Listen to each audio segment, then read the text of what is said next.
오늘은 이제 2장 마태복음 8장이죠.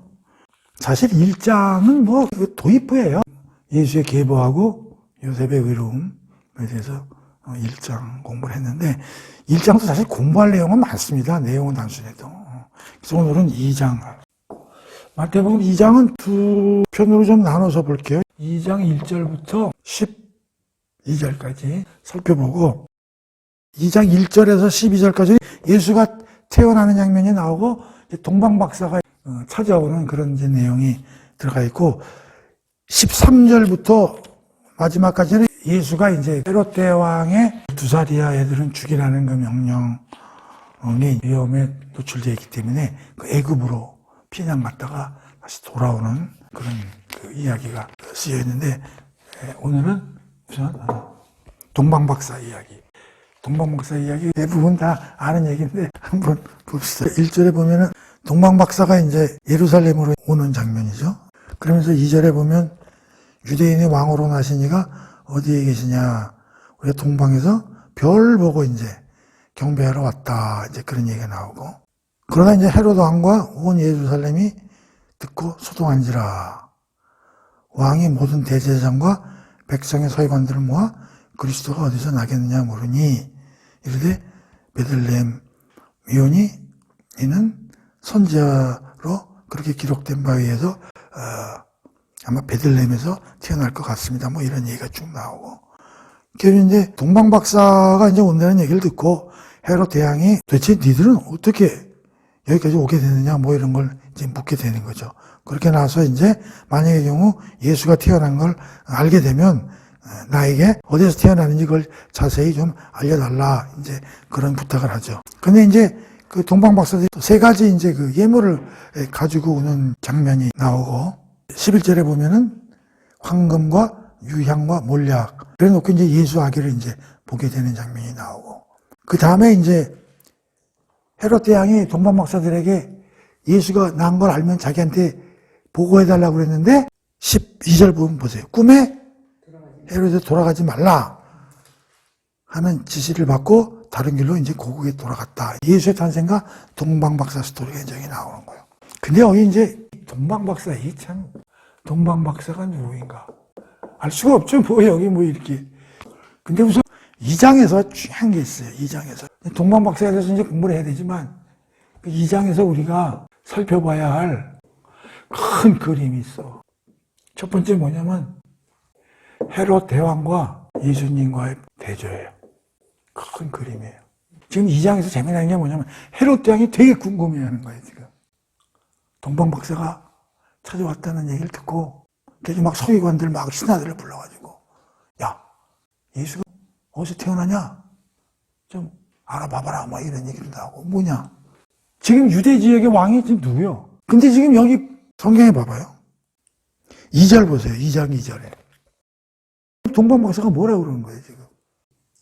우리가 동방에서 그의 별을 보고 그에게 경배하러 왔다고 그랬잖아.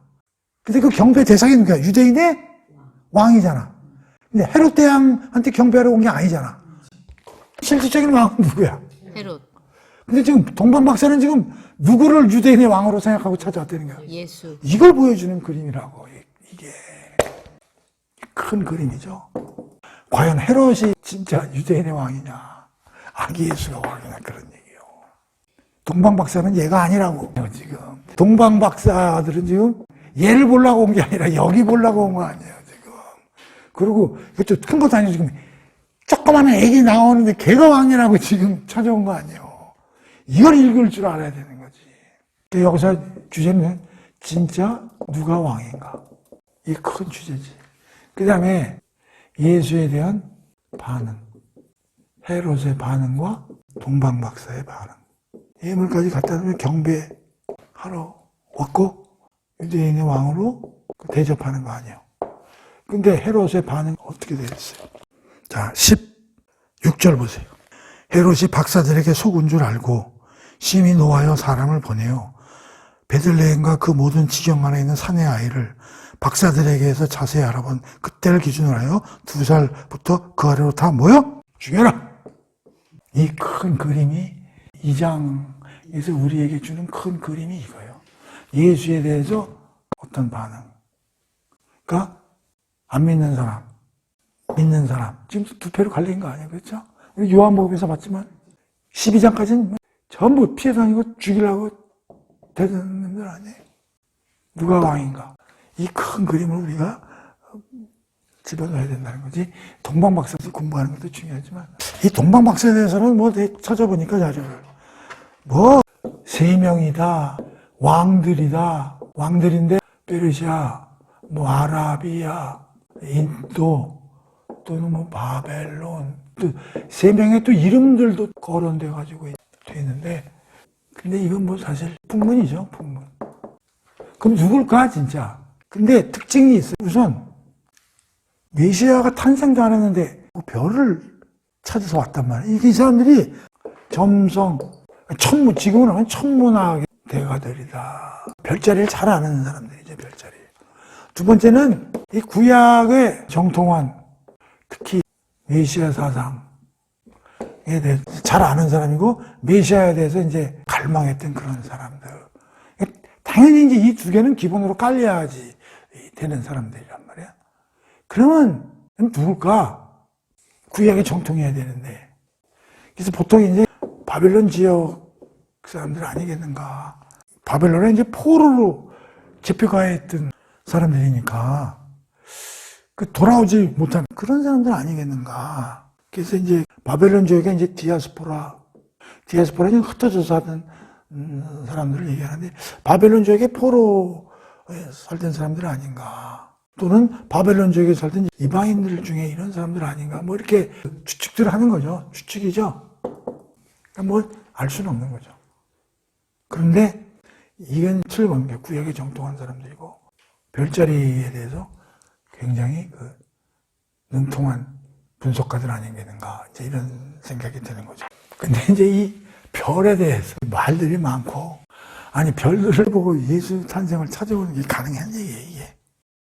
그리고 뭐 점성학은 이건 뭐 미신이다 또 이렇게 우리나라는 사주명리학 뭐 여러 가지 하지만 외국에서는 저 별자리 굉장히 좋아하더라고. 그런데 내가 이걸 찾아봤는데 창세기 1장 14절을 한번 찾아보세요. 개역개정에 한번 읽어보세요. 창세기 1장 14절. 하나님이 이르시되 하늘의 궁창에 광명체들이 있어 낮과 밤을 나뉘게 하고 그것들로 징조와 계절과 날과 해를 이루게 하라. 창세기 1장 14절이 뭐냐면 4일째 되는 날이죠. 사전에 뭘 만들어요? 해달별을 하나님이 만들죠. 해달별을 만들면서 뭐라 그래요? 낮과 밤을 나눈다. 또 징조와 계절과 날과 해를 이루게 하나? 거기에 잘 보세요. 징조. 우리가 해달별 그러면 무슨 계절, 밤과 낮, 시간 이런 것만 생각하는데 거기 희한하게 뭐가 들어가 있어요? 네, 징조가 들어가 있어요. 그러니까 하나님의 해달별을 만든 목적 중에 뭐가 들어가 있다고? 징조가 뭐예요? 근데 의미가? 징조가 그냥 무슨 큰 일이 벌어지려면 사전에 어떤 조짐이 보인다 그러잖아. 그러니까 별들의 움직임에 어떤 조짐이 보인다는 거지. 그러니까 점성술은 미신이 아니야. 하나님이 너희들 잘 관찰해, 해달별을, 거기에 징조가 보일, 그걸 알아낼 수도 있다. 그런 얘기잖아, 해달별을 통해서. 대단한 얘기야, 이게. 지금 천문학이라는 게, 오늘날, 이 미신이요? 천문학이 없으면 달나라에 가요? 인공위성 쏘고, 우리 지금 누리호 3호 성공했잖아요, 며칠 전에. 하늘의 움직임이 이게 묘한 거야, 이게. 별자리 가지고도 막 분석도 하고. 그러니까 이 동방박사들이 별에 대해서 관심을 가졌던 이유는 뭐냐면 1장 14절을 통해서 열심히 연구한 거야. 1장 14절, 징조를. 근데 이거를 인간들이 이 마태복음의 이 동방박사 스토리를 보면서 가만히 있었겠냐고.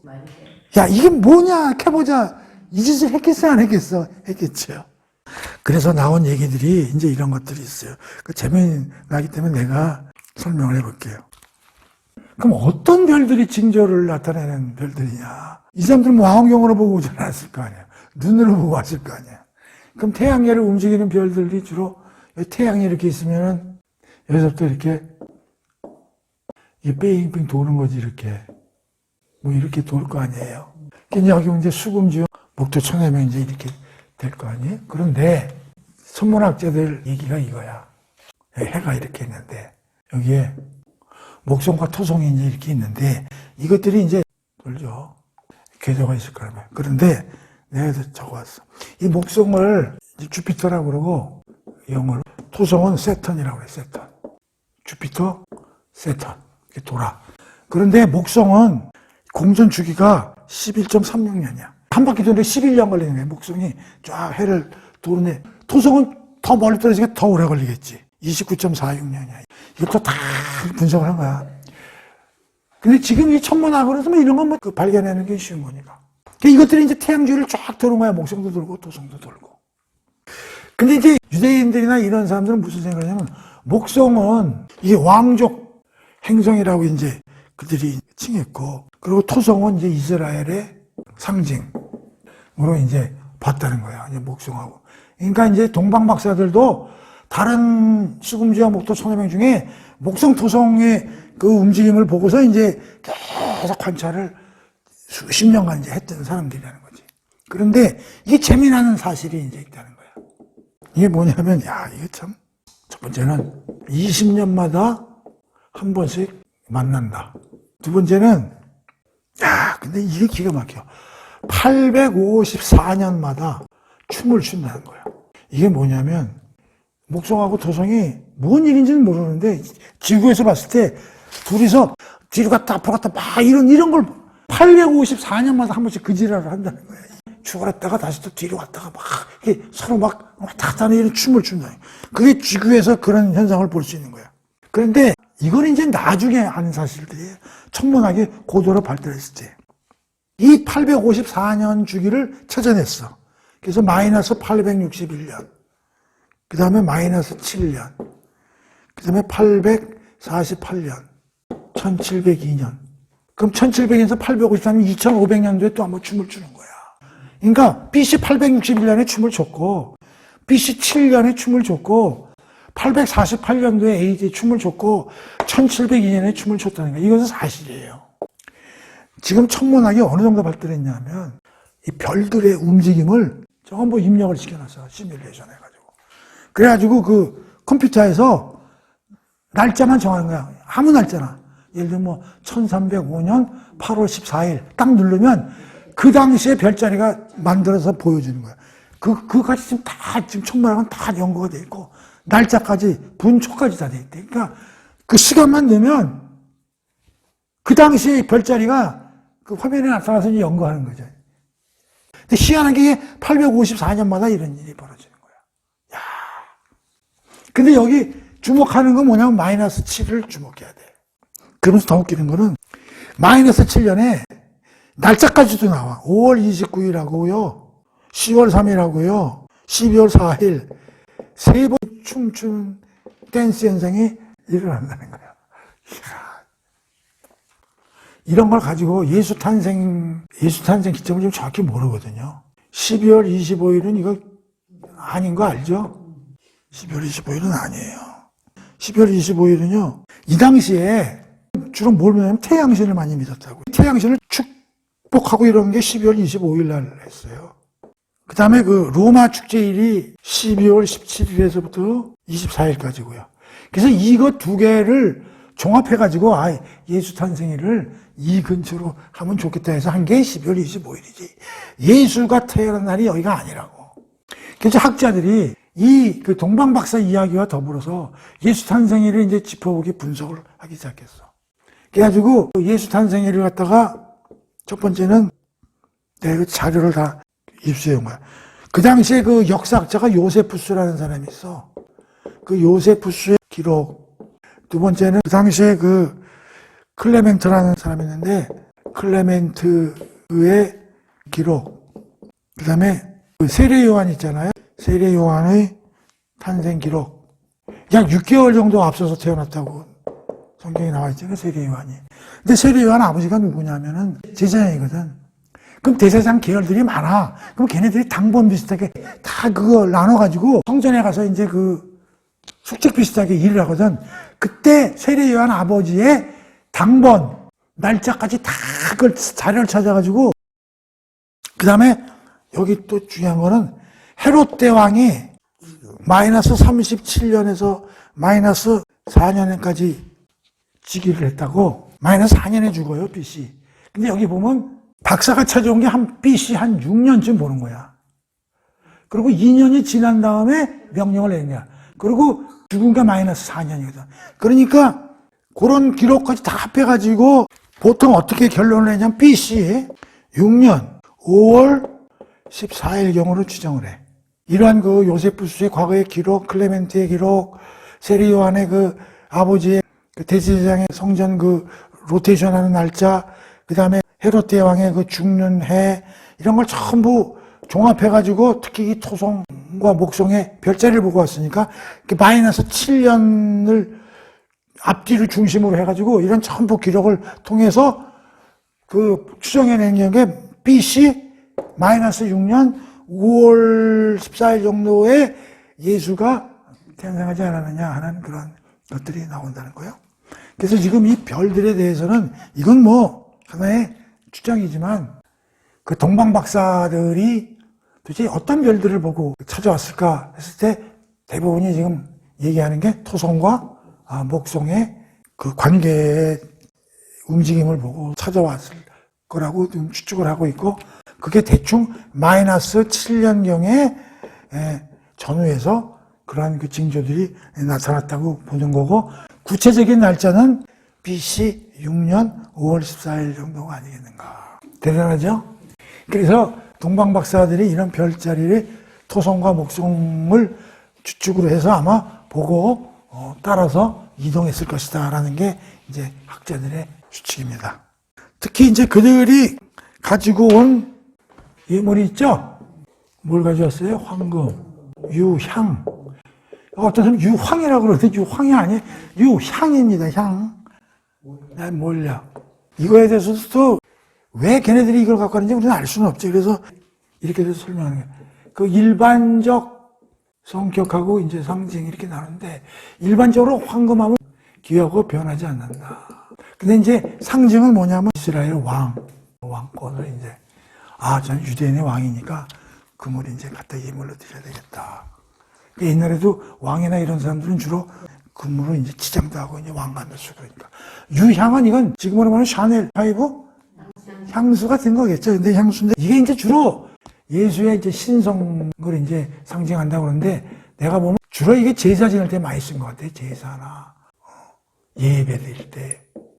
그러니까 이게 이제 하나님이나 이런 사람들한테 그 법궤도 그 앞에 향불 피는 게 있잖아. 분향단. 그러니까 우리의 소원이나 이런 걸 하나님께 이제 아뢰는 향. 몰약 방부제하고 염할 때 시체 썩지 말라고 이런 걸. 그러니까 이건 예수의 고난, 죽음 이런 걸 이제 뜻하는데, 근데 이게 몰약을 마지막에도 그 십자가에서 이제 몰약 이렇게 얘기도 나오잖아요. 동방 박사 어떻게 이렇게 몰약을 예수의 죽음을 알았나?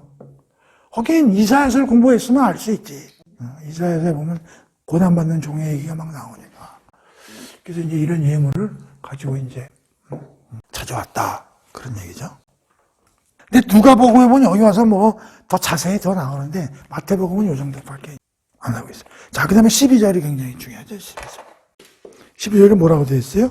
그들은 꿈에 헤롯에게 돌아가지 말라 지시함을 받아 다른 길로 고국에 돌아가니라. 벌써 하나님은 다 알고 헤롯 대왕에게 가지 말아라 그걸 지시를 하신 거 아니에요. 그러니까 지금 이 모든 아기 예수 탄생에 대해서 하나님이 지금 하늘에서 전부 조종하고 지시하고 계획하고 계심을 우리가 알 수 있다. 다 보고 계신 거예요.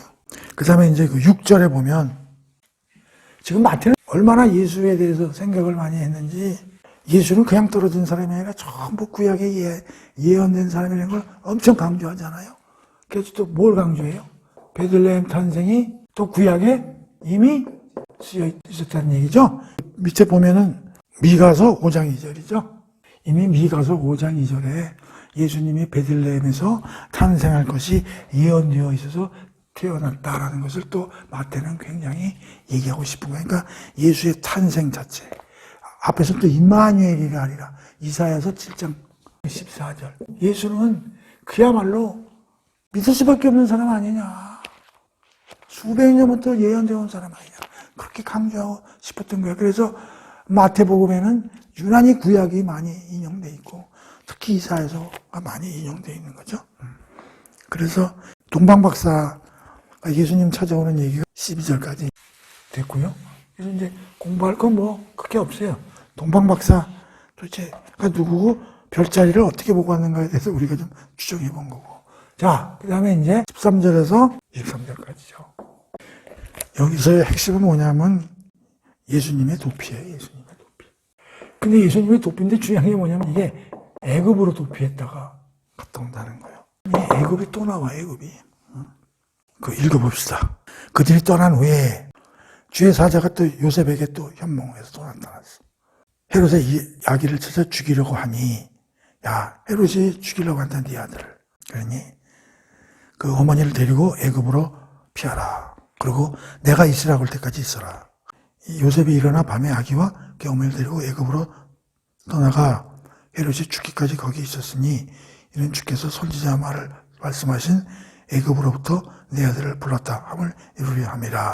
헤롯이 박사들에게 속은 줄 알고 심히 노하여 이제 그때 2살 이하 애들을 모조리 죽여라. 그런 이제 명령을 내린 거예요. 이게 선지자 에레미야를 통하여 말씀하신 바 라마에서 슬퍼하며 크게 통곡하는 소리가 들리니 라헬이 그 자식을 위하여 애곡하는 것이라.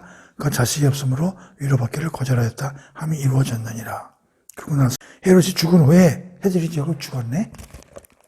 주의 사자가 또 애굽에 있는 요셉에게 현명하여 자 이제 다시 나와라 이스라엘로. 아기의 목숨을 찾던 자들이 죽었느라 하시니 요셉이 일어나 아기와 그의 어머니를 데리고 이스라엘 땅으로 들어가시니라. 그러나 아켈라오가 그의 아버지 헤롯을 이어 유대의 임금됨을 듣고 거기로 가기를 무서워하더니 꿈에 지시하심을 받아 갈릴리 지방으로 떠나가 나사렛 사는 동네에 가서 사니 이는 선지자로 하신 말씀에 나사렛 사람이라 칭하리라 하심을 이루려 하심이로다. 자, 여기 핵심은 그거지. 곳곳에서 지금 뭐요? 하나님이 현명하시는 거죠. 하나님이 현명해가지고 주의 사절 중에서 내려가라. 또 헤롯이 죽었으니까 올라와라. 또 몇 번이 나와 지금 도대체가. 13절에 주의 사자가 나타나서 떠나라 그랬죠? 그 다음에 19절에 또 죽은 후에 주의 사자가 나타났죠? 또 22절에 꿈의 지시함을 받아 갈릴리 지방으로 떠나가. 지금 이게 3번이 나오잖아요. 애굽으로 내려가라. 2번째는 이제 올라와라. 3번째는 나사렛으로 가라. 그러니까 지금 예수의 탄생은, 자, 예수의 탄생은 보십시다. 하나님이 계획하신 거죠. 그렇죠? 그리고 잉태를 누굴 통해서 해? 성령으로 잉태했죠? 거기서 낳은 사람이 누구야? 예수죠? 잘 봐봐. 성육신 사건은 누가 등장해? 하나님, 성령, 예수. 이게 삼위 하나님이 총동원돼가지고 예수 주시고 보면 엄청나게 장엄한 기적이다. 이 성육신 사건은. 그렇죠? 대단하잖아요. 하나님이 곳곳에서 현몽하잖아요. 주의 사자를 시켜가지고. 동방 박사한테까지도, 야, 너희들 절대 헤롯한테 가지 마라. 큰일 난다. 괜히 그 장소아리 줬다가 애 죽는다. 큰일 난다. 이런 얘기 아니에요. 그리고 또 여기서 우리가 살펴볼 수 있는 것은 이 마태가 예수의 탄생에 대해서도 지금 2번에 걸쳐서 지금 구약을 인용했어요. 그렇죠? 이사야 7장 14절 인용했고 미가서 5장 2절을 인용했어. 이것은 임마누엘, 이거는 뭐예요? 베들레헴에서 탄생할 거라고 예언한 거를 성취하기 위해서 태어난 게 예수라고 그렇게 설명하는 거 아니에요. 근데 여기서 또 구약이 3번이 인용이 돼요. 거기 보세요. 어디 나오는지. 자, 15절. 거기 구약에 또 하나 나오죠? 그걸 찾아보면 애굽으로부터 내 아들을 불렀다. 그 나오죠? 그게 호세아 11장 1절이에요. 그러니까 지금 마태는 또 예수가 애굽으로 내려갔다가 올라와서 나사렛으로 와서 거주하게 된 것을 구약 3개를 통해서 또 증거를 하고 있어요. 하나는 호세아 11장 1절, 또 하나는 보세요. 예레미야죠. 예레미야 31장 15절이에요. 그렇죠? 또 하나 나오죠. 이사야 11장 1절이죠. 예수 탄생은 이사야 17장 14절. 베들레헴에서 태어난 거는 미가서 5장 2절.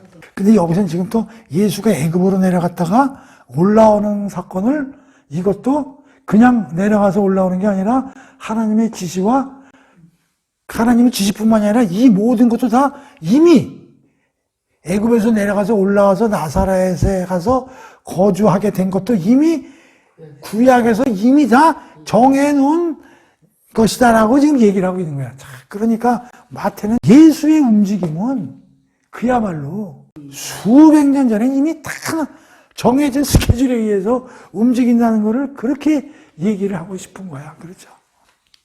그러면 분명히 애굽으로 내려간 이유. 근데 애굽도 보세요. 애굽은 이게 다 상징이 있는 거거든요. 이스라엘 국민 중에서 애굽은 어떤 곳이요? 자기들이 노예로 그 집합해 있던 그야말로 해방되기 전에 그 비참한 삶을 살던 지역 아니야? 근데 그 도망갈 데가 다른 지역은 없었을까? 근데 또 애굽으로 내려가라고 이미 구약에 정해져 있다는 거지. 호세아 11장 1절. 찾아봐야 되지 않겠어요? 호세아 11장 1절. 이스라엘아, 어렸을 적에 내가 그를 사랑하였고 그래서 나는 내 아들. 여기서 내 아들을 누구하고 같이 호칭을 하는 거예요? 예수. 그렇죠. 그러니까 벌써 마태는 이렇게 생각한 거야. 아, 이 예수는 이스라엘을 대표하는 사람이다. 그래서 호세아에 쓰여있는 걸 갖다가 끄집어내는 거죠. 그 다음에 예레미야 31장 15절은 읽어보질 않겠어요. 이거는 뭐냐면은 야곱의 아내가 둘 아니에요.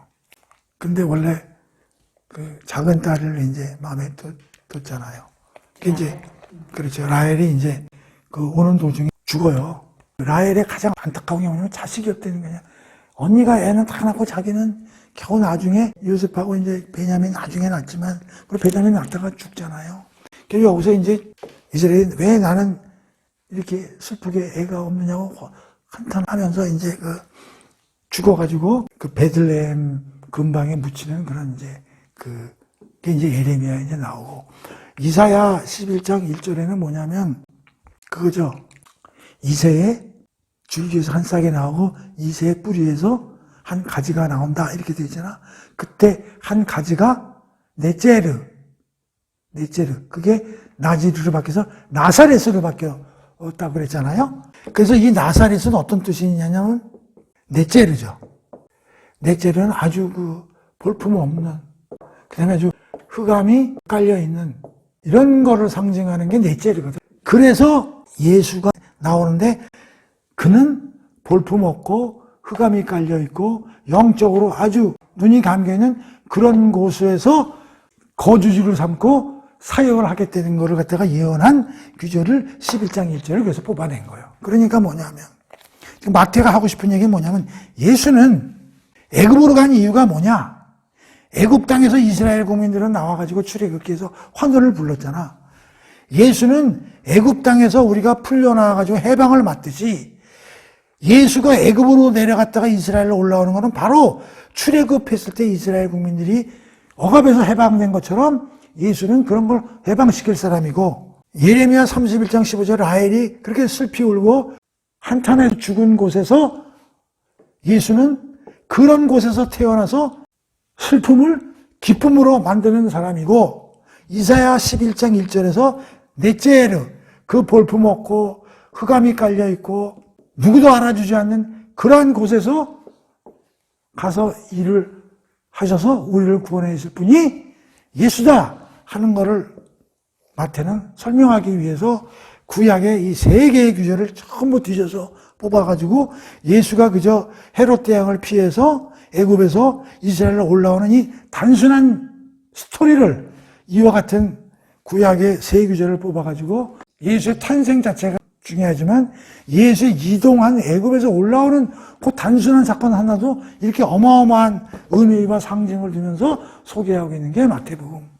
마태가 하고 싶은 얘기고 그게 2장에서 쓰여 있는 얘기다. 그런 얘기죠. 그래서 2장에서 첫 번째 동방박사 이야기, 두 번째 편은 애굽에서 헤롯 대왕을 피해서 애굽에 내려갔다가 헤롯이 죽고 2년 만에 되돌아오는 사건을 이렇게 구약의 세규제를 통해 가지고 예수가 우리를 위해서 애굽에서 억압에서 우리를 구해주고 슬픔에서 그 기쁨을 만들어주고 볼품 오는 곳에서 해방시켜주는 그러한 분이 예수라는 것을 이 단순한 사건에서도 보여주기 위해서 마태는 이렇게 기록을 했다. 마태가 참 대단하게 그 묵상을 너무 많이 하고 그 마태복음을 이렇게 해서 이제 쓴 거죠. 그래서 오늘 2장은 이걸로 공부를 하고 다음 시간에 이제 3장에서 이제 공부하도록 하겠습니다. 끝!